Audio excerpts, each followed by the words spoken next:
नमस्कार बच्चों, आज हम 9वीं कक्षा की पढ़ाई करने जा रहे हैं। देखिए, हम पाठ देख रहे हैं डॉक्टर का अपहरण, जिसके लेखक है डॉक्टर हरिकृष्ण देवसरी। देखिए बच्चों, पिछली दशका को हमने क्या देखा कि यहाँ पर सीढ़ी बज गई है और उसमें भटनागर जी ने जो कुछ भी कहा है यह सुनकर सभी चकित हो गए हैं। यहाँ तक हमने देख लिया है। देखते हैं हम अब अगला भाग, पन्ना नंबर 23, अंतिम परिचय। देखिए, यहाँ पर उन्होंने क्या कहा है कि हमारे जैसे ये जो ग्रह हैं सौरमंडल में, इस ब्रह्मांड में ऐसे बहुत सारे ग्रह हैं और हमारा जो सूर्य है उस सूर्य के जैसे बहुत सारे और भी सूर्य हैं और उस सूर्य के अलग अलग ग्रह भी ब्रह्मांड में मौजूद हैं जो कि हमें पता नहीं है। इस तरह से उन्होंने इसकी पूरी तरह से जानकारी दी है। हमारे यहाँ जिस तरीके से हमारे इस पृथ्वी पर, इस ग्रह पर जिस तरीके की सुविधाएं मौजूद हैं, उसी तरीके की सुविधाएं दूसरे ग्रहों पर भी मौजूद हैं।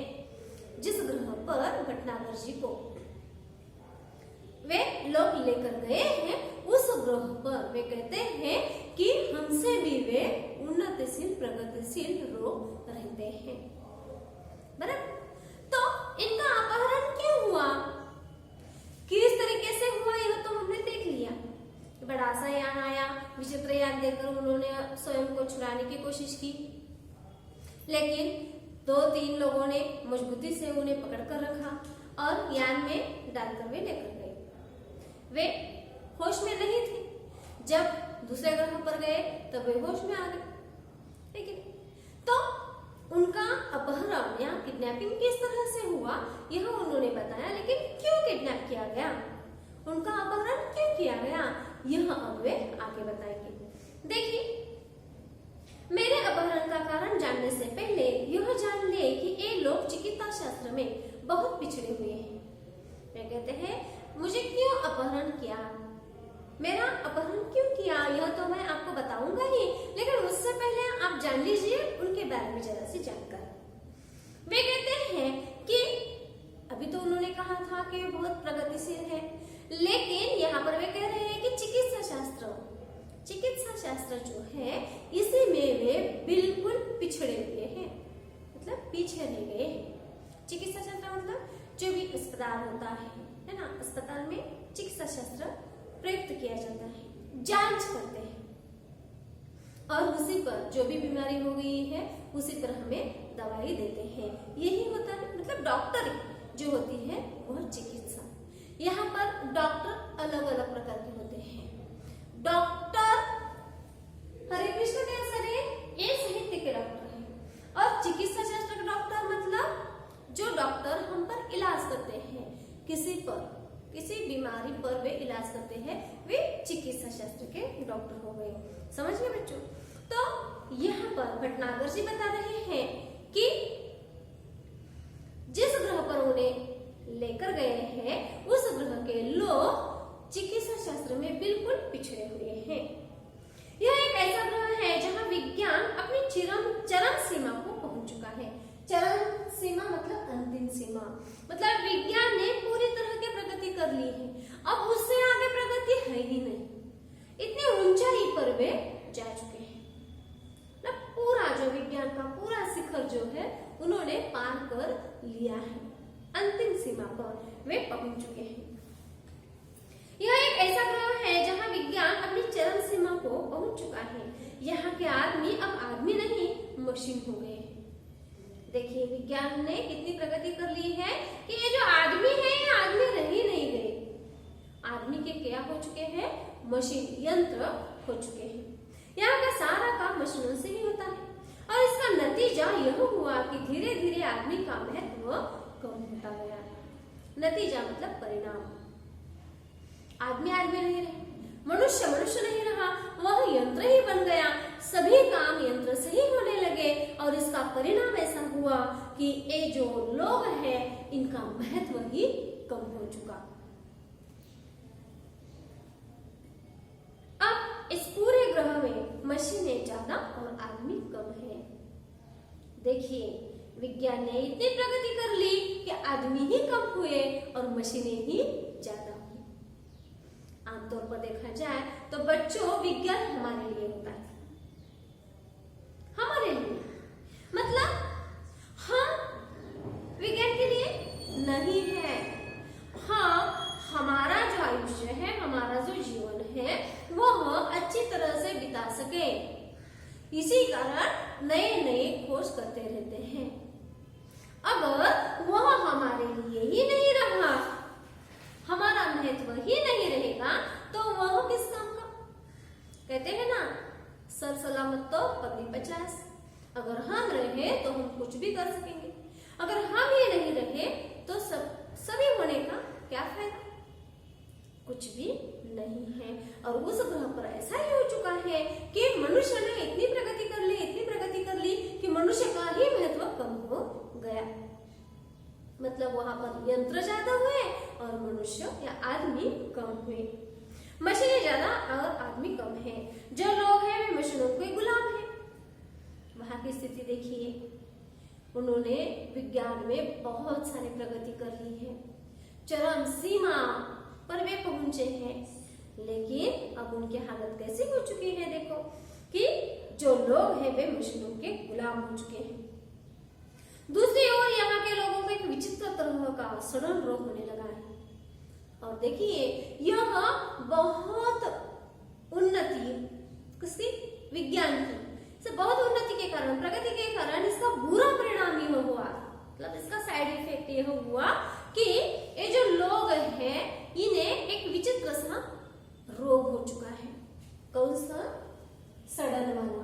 सड़न मतलब सड़ना, सड़ जाना, जिसे आप डिके कह सकते हैं। मतलब उनके जो अवयव हैं वे धीरे धीरे सड़ रहे हैं और इसी कारण उस पर वे इलाज भी नहीं कर सके, क्योंकि चिकित्सा शास्त्र में वे पिछड़े हुए ही हैं। इसी कारण इस बीमारी पर इलाज क्या हो सकता है इसके बारे में उन्हें जानकारी है ही नहीं और सड़न के कारण लोग मर रहे हैं।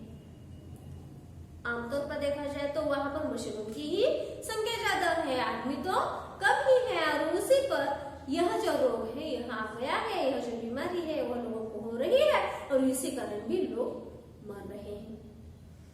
देखिए दूसरी ओर यहाँ के लोगों को एक विचित्र तरह का सडन रोग होने लगा है। शरीर का कोई अंग अचानक सड़ना शुरू हो जाता है और फिर वह आदमी मर जाता है। इस रोग का इलाज उन्हें अब तक नहीं मालूम हो सका है। देखिए ऐसा रोग है या ऐसी बीमारी है कि जिस पर उन्हें इलाज नहीं मिल चुका है, लेकिन इस रोग का कारण वे मशीनें ही हैं जो उन्हें नाकारा बनाए हुए हैं। नाकारा मतलब निकम्मा, नाकारा निकम्मा मतलब काम ही नहीं करना, ऐसे ही बैठे रहना। आपको पता है हम ऐसे ही दिन ब दिन हाथ पर हाथ रखकर बैठेंगे तो हमारा ये जो शरीर है वो अच्छी तरह से काम कर सकता है? बिल्कुल नहीं। हम देखते हैं हमारे दादा दादी, नाना नानी कितने बूढ़े हो चुके हैं, फिर भी वे एक जगह पर बैठते हैं नहीं। उनसे जो कुछ भी काम होता है वह काम वे अवश्य करते हैं। अगर नहीं होता तो वे घूम करके सिर्फ तो घूम कर वापस आते हैं। मतलब एक जगह पर वे बैठते नहीं बच्चों। अब दूसरे ग्रह पर मतलब जहां पर भटनागर जी को वे लेकर गए हैं उस ग्रह पर यही स्थिति हो गई है कि सारा काम मशीन करते हैं और इसी कारण आदमी निकम्मा हो गया है और निकम्मा होने के कारण उन्हें इस तरह की बीमारियां हो रही हैं। यहाँ के वैज्ञानिकों ने मेरे बारे में सुना, मेरे बारे में मतलब भटनागर जी के बारे में। इन्होंने सोचा कि क्यों ना मुझे यहाँ से बुलाया जाए। तब कोई ऐसी तरकीब सोची जाए कि सड़ा हुआ अंग काट कर उसके स्थान पर दूसरा अंग लगा दिया जाए। बस इसी कारण मेरा अपहरण हुआ है। आज मैं यहाँ बैठकर सोच रहा हूँ कि हमारी पृथ्वी पर भी विज्ञान तेजी से उन्नति कर रहा है। देखिए क्यों अपहरण किया गया यह अब हमारी समझ में आ गया। जिस ग्रह पर भटनागर जी को वे लोग लेकर गए हैं उस ग्रह पर लोगों को यह विचित्र सा रोग हो चुका है। चिकित्सा शास्त्र में वे बिल्कुल पिछड़े हुए हैं। अब यहाँ पर भटनागर जी को तो चिकित्सा शास्त्र में ही पुरस्कार मिल गया। इसका मतलब वे बहुत बुद्धिमान डॉक्टर है और इनके कारण इस रोग पर कुछ न कुछ इलाज जरूर हो जाएगा, यह सोचकर वे उन्हें उठाकर ले जाते हैं। अब वहां जाकर ये जो भटनागर जी हैं वे सोच रहे हैं हमारे बारे में, मतलब पृथ्वी के बारे में। वे सोच रहे हैं कि इस ग्रह पर जिस तरह से विज्ञान की प्रगति हो रही है, उन्नति हो रही है, उसी तरीके से पृथ्वी पर भी प्रगति हो रही है। हम बहुत बहुत अच्छी तरीके से आगे आगे बढ़ रहे हैं। आगे देखिए वे क्या कहते हैं। उद्योगों के विकास से मशीनों की संख्या बढ़ रही है। उद्योगों का भी विकास हो गया, इसी कारण मशीनों की संख्या बढ़ी गई है। मशीनों और कारखानों से वातावरण दूषित हो रहा है। हम देख ही रहे हैं कि पहले ही वीडियो में हमने देखा है कि किस तरह से वाहन हो या कारखाने हो, इनके कारण जो वायु प्रदूषण है वह बढ़ रहा है। साथ ही साथ जो जल प्रदूषण है वह भी बढ़ रहा है, ध्वनि प्रदूषण है ना। तो ये जो सभी प्रदूषण है यह दिन ब दिन बढ़ते ही जा रहे हैं। वह सब अगर जारी रहा और ज्यादा मात्रा में हुआ तो पृथ्वी पर भी ऐसे ही दिन आने में देर नहीं लगेगी। देखिए हमें वे सूचित कर रहे हैं कि अगर हमारे पृथ्वी पर भी इस तरह से मशीनों से ज्यादा काम हम करके लेंगे या इसी तरीके से विज्ञान में प्रगति करते रहेंगे तो उस ग्रह पर जिस तरीके से लोगों को उसका परिणाम भुगतना पड़ा, उसी तरीके से हमें भी यही जो नतीजा है उसका परिणाम या इस नतीजे का जो भी परिणाम होगा, किसका, इस प्रगति का, वैज्ञानिक प्रगति का जो भी परिणाम होगा उसे हमें भुगतना ही पड़ेगा। आगे देखिए, आज भी पृथ्वी पर कैंसर, दिल की बीमारियां, तनाव के कारण होने वाली बीमारियां, ब्लड शुगर आदि उस भविष्य का संकेत है। आज जो हम बीमारियां देख रहे हैं, ये जो बीमारियां हैं यह उसका संकेत ही है कि भविष्य में इससे भी दुर्धर बीमारियां आगे आ सकती हैं, तो हमें सावधान रहना आवश्यक है। ये वे बीमारियां हमें सूचित कर रही है कि जागते रहो, इसके आगे और भी बड़ी बड़ी बीमारियां आ सकती हैं। इस ग्रह के लोग इन सभी मुसीबतों से गुजर चुके हैं, लेकिन इन पर ध्यान नहीं दिए गए। अब स्थिति यह है कि अगर तुरंत कोई उपाय न किया गया तो शायद यहाँ से इंसानों का नामो निशान मिट जाएगा। नामो निशान मिट जाना, नामो निशान मिटना, अस्तित्व समाप्त होना, मतलब वहां पर मनुष्य रहेगा ही नहीं, मतलब वहां पर जीवित ऐसा आदमी एक भी नहीं बचेगा। देखिए यहाँ पर डॉक्टर हमें कह रहे हैं कि किस तरह से जो ब्लड शुगर है, ब्लड प्रेशर है, यह हमें चेतावनी दे रही है कि आगे और भी भयानक रोग या बीमारियां आ सकती हैं। उसी ग्रह पर भी इसी तरह की बीमारियां आ चुकी थी, लेकिन वहां के लोगों ने उसी पर ध्यान नहीं दिया और अब उनकी स्थिति ऐसी हो गई है कि कई दिन बाद उस ग्रह पर आदमी रहेगा ही नहीं। इसी कारण वे डर गए हैं और उन्होंने हमारे इस पृथ्वी ग्रह से जो भी बुद्धिमान है, चिकित्सा शास्त्र में आगे बड़े लोग हैं, उनका ही अपहरण उन्होंने कर दिया है। बस यहाँ होगी ऊंची इमारतें, बड़े बड़े कारखाने, चिमनियां और दैत्याकार मशीनें। देखिए वे कहते हैं मनुष्य नहीं रहेगा तो सिर्फ क्या बचेगा, बड़ी बड़ी मशीनें बचेंगी, बड़े बड़े कारखाने बचेंगे। दैत्याकार, दैत्य मतलब राक्षस, दैत्य मतलब क्या, राक्षस, राक्षस जैसे राक्षसी आकार के यहाँ पर जो भी मशीनें हैं वे सभी यहाँ पर बचेंगे। आप सोच रहे होंगे कि जो देश विज्ञान में इतना आगे बढ़ चुका है वह चिकित्सा शास्त्र में इतना पीछे कैसे रह गया। हम भी कहेंगे ना, विज्ञान में इतना आगे बढ़ा है तो चिकित्सा शास्त्र में कैसे पीछे रहा। इसका कारण यह रहा है कि यहाँ के निवासियों का शरीर बहुत मजबूत होता है। उसके ऊपरी चमड़ी मोटे प्लास्टिक जैसे पदार्थ की बनी होती है। इस पर हवा, पानी या मिट्टी का कोई असर नहीं होता। हाँ, जब ये बच्चे रहते हैं तब अवश्य यह चमड़ी नरम रहती है, लेकिन बाद में धीरे धीरे वह सख्त हो जाती है। सख्त मतलब कठिन। यह सब यहाँ की जलवायु का प्रभाव है। जलवायु मतलब वातावरण। यहाँ लोग बीमार ही नहीं पड़ते, इसलिए उन्हें चिकित्सा की जरूरत ही नहीं पड़ती। और जब किसी चीज की जरूरत न हो तो भला उसके बारे में कोई कैसे सोच सकता है। इसी कारण ये लोग चिकित्सा शास्त्र में पीछे रह गए, किंतु अब इन पर मुसीबत आ गई है। देखिए, चिकित्सा शास्त्र में क्यों वे पिछड़े हैं? क्योंकि उनकी जो चमड़ी है, खाल, इसे हम चमड़ी कहते हैं, है ना, उनकी जो खाल है यह बहुत सख्त होती है और इसी कारण वे जल्दी से बीमार नहीं पड़ते। हाँ, जब वे छोटे होते हैं तब उनकी जो चमड़ी है या जो खाल है यह नरम होती है, मुलायम होती है, लेकिन जैसे जैसे उनकी आयु बढ़ती है वैसे वैसे वह सख्त हो जाती है, मतलब मजबूत या कठिन हो जाती है। और इसी कारण वे बीमार नहीं पड़ते, और बीमार नहीं पड़ते तो उसके बारे में कुछ खोजने की आवश्यकता ही उन्हें नहीं पड़ी। लेकिन अब आधुनिक काल में क्या हो चुका है, उनमें अलग अलग प्रकार की बीमारियां हो रही हैं। मैंने सड़ंगरों का अध्ययन कर लिया है और इनके शरीर की बनावट का भी। वे कह रहे हैं यहाँ पर आकर ये जो उनका शरीर सड़ रहा है उस रोग का मैंने अध्ययन किया है, साथ ही साथ उनका जो शरीर है वो किस तरीके का है इसका भी अध्ययन मैंने कर लिया है।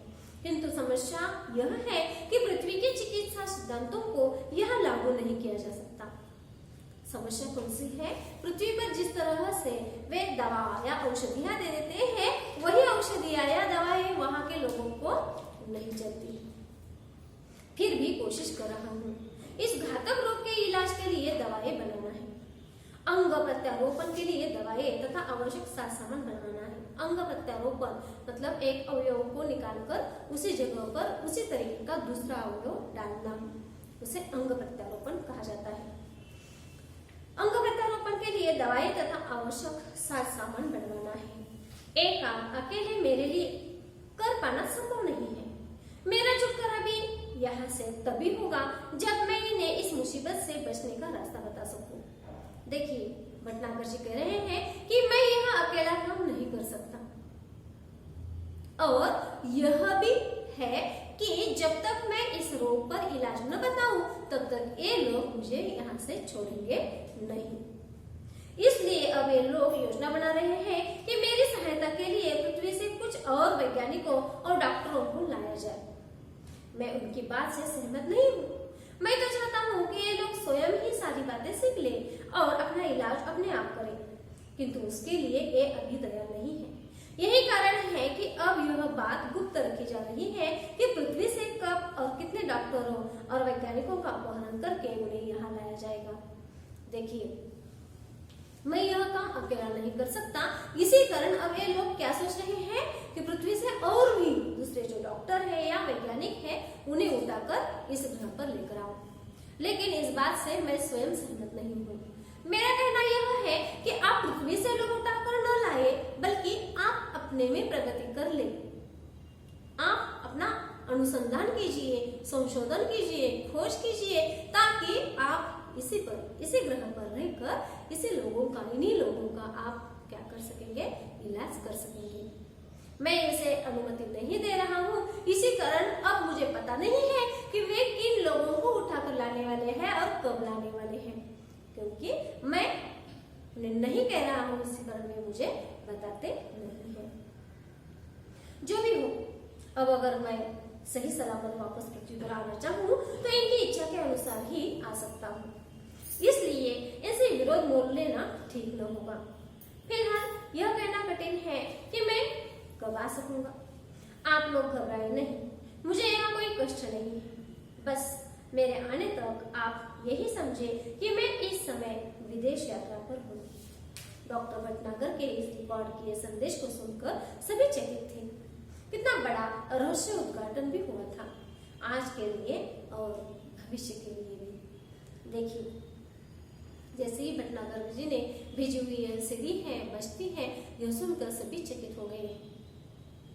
बच्चों, यह एक वैज्ञानिक कथा है, साथ ही साथ यह काल्पनिक भी है, लेकिन भविष्य के लिए हमें कुछ न कुछ वो कह रही है।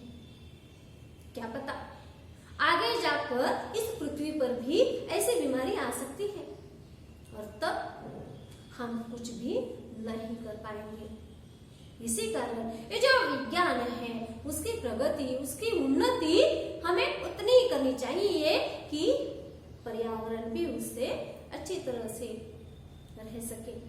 अगर पर्यावरण को हम नष्ट करके सिर्फ विज्ञान के पीछे भागेंगे तो ये पर्यावरण हमें भी डुबो देगा, नष्ट कर देगा और यहाँ पर मनुष्य न रहते सिर्फ मशीनें और उद्योग ही या कारखाने ही बच जाएंगे। इसी कारण हमें यह ध्यान में रखना चाहिए कि प्रगति तो कर ले लेकिन पर्यावरण को साथ लेकर।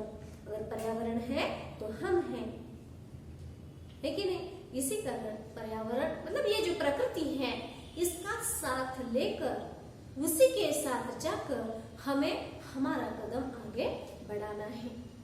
समझ गए बच्चों? इस तरह से डॉक्टर का अपहरण यह पाठ यहाँ पर खत्म होता है। धन्यवाद।